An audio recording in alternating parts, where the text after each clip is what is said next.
Ce soir, après la victoire d'Emmanuel Macron? Je pense quand même que c'est la victoire d'une France qui est une France ouverte, qui a envie de prendre la réalité de la modernité par rapport à une hypothèse qui, de mon point de vue, était extrêmement risquée. Ça n'est pas du tout condamner l'ensemble des électeurs, parce que je pense qu'il y a effectivement dans notre pays beaucoup de personnes qui traversent des très grandes difficultés, mais je ne crois pas que la solution alternative qui était proposée par Madame Le Pen était la bonne solution pour l'ensemble de notre pays, pour l'ensemble du continent européen. La suite, c'est évidemment les législatives. Comment vous voyez ça? C'est dans quelques semaines?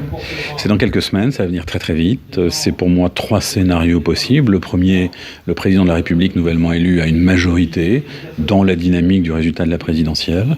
La deuxième hypothèse, c'est une majorité alternative. Je ne vois que les Républicains et les centristes pour effectivement avoir la possibilité d'avoir cette majorité alternative.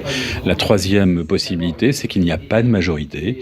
Il y a donc lieu de construire des majorités stables, évolutives, peut-être un grand consensus style allemand. Et dans ce cas-là, ça ne peut se faire qu'après la connaissance des résultats des élections législatives. Pour vous, il y a des convergences possibles avec le mouvement d'Emmanuel Macron?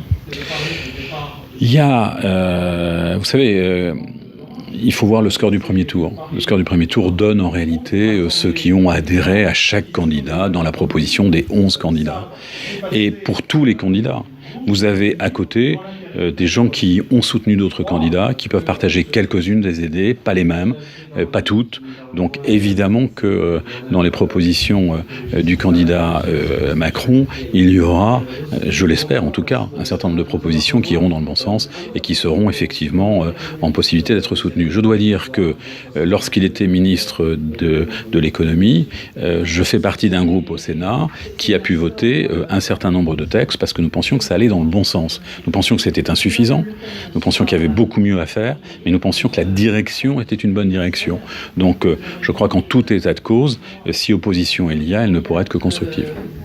Très bien, merci.